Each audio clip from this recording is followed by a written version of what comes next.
அனைவருக்குமே வணக்கம். சற்று முன் கிடைத்திருக்கக்கூடிய ஒரு மிக மிக முக்கியமான செய்தி ஒன்று வெளியாகி உள்ளது.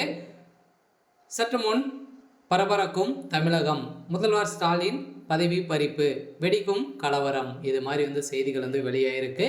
இப்போ தமிழகத்தில் நடக்கக்கூடிய சம்பவங்களை பார்த்தாவே பார்த்தீங்கன்னா, தமிழகத்தில் ஒரு மிகப்பெரிய பிரச்சனையாக தான் போயிட்டு இருக்கு இல்லையா. இந்த பாலியல் விவகாரத்தில் திமுக சார்ந்த அமைச்சர்களுக்கும் திமுகவுடைய தலைமைக்கத்துக்குமே இது பார்த்தீங்கன்னா தொடர்பு இருக்குது அப்படின்ற மாதிரி தான் இப்போ ஞானசேகர் அவருடைய வீட்டில் நடந்த ரெய்டால் இப்போ அங்கே சிக்கிய ஆதாரத்தால் தான் இப்போ பார்த்தீங்கன்னா அதிரடியாக திமுக தலைமைக்குமே வாசமாக சிக்கியிருக்காங்க. இதன் அடிப்படையில் தான் பார்த்தீங்கன்னா இப்போ ஞானசேகருடைய வீட்டிலிருந்து சாப்பிட்டு கொஞ்சம் குழாவி வரும் சுப்பிரமணியன் அவர்கள் தான் பார்த்தீங்கன்னா இதற்கு தொடர்பு இருத்து அவர் கொடுத்த வாக்குமூலத்தால் இதுக்கு அனைத்துமே உறுதுணையாக திமுகவுடைய அரசு செயல்பட்டனால தான் பார்த்தீங்கன்னா இதில் அனைவருமே இதில் தொடர்பு படுத்தி தான் அனைவருமே பேசப்பட்ட ஒரு நிலையில் ஞானசேகருடைய வீட்டில் நடந்த ஆதாரத்தால் பார்த்தீங்கன்னா இப்போ அதிரடியாக தமிழகமே பரபரக்கும் அளவுக்கு தான் இப்போ எதிர்ப்புகள் திமுகவுடைய அரசுக்கு எதிர்ப்புகள் வந்திருக்கு. இதை பற்றி இந்த வீடியோவில் பார்க்கலாம். அதுக்கு முன்னாடி மறக்காமல் நம்மளுடைய சேனல் சப்ஸ்கிரைப் பண்ணி சப்போர்ட் பண்ணுங்கள். வாங்க வீடியோக்குள்ளே பார்க்கலாம். பார்த்தீங்கன்னா இப்போ தமிழகத்தில் ஒரு அதிர்ச்சி அளிக்கக்கூடிய சம்பவங்களாகவே பார்த்தீங்கன்னா பார்க்கப்பட்ட ஒரு நிலையில் இருக்கு இல்லையா. இப்போ பார்த்தீங்கன்னா 2025 முதல் சட்டப்பேரவை கூட்டம் நடைபெற்றது.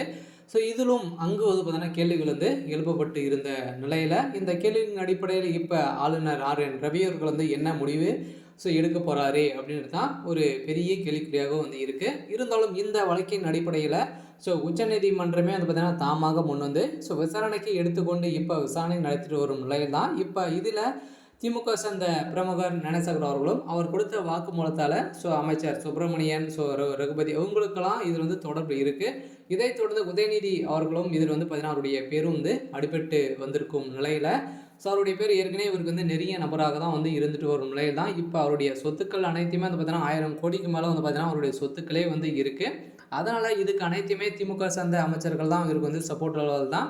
அண்ணாமலை காலத்தில் நடந்த பெண்மணிகளை பார்த்தீங்கன்னா நல்ல அழகாக இருக்கக்கூடிய பெண்களெல்லாம் கட் பண்ணி ஏமாற்றி இவங்களாம் பார்த்தீங்கன்னா இப்போ லீலை படங்களை எடுத்து இவங்களாம் யூஸ் பண்ணியிருக்காங்க அப்படின்ற மாதிரி தான் இப்போ வெளியிட்டிருக்கக்கூடிய ஆதாரத்தால் இப்போ பார்த்தீங்கன்னா பெண்கள் சிக்கிய ஆதாரத்தால் இப்போ அதிரடியாக திமுகவில் ஒரு முக்கிய புள்ளிகளெல்லாம் சிக்கியிருக்காங்க.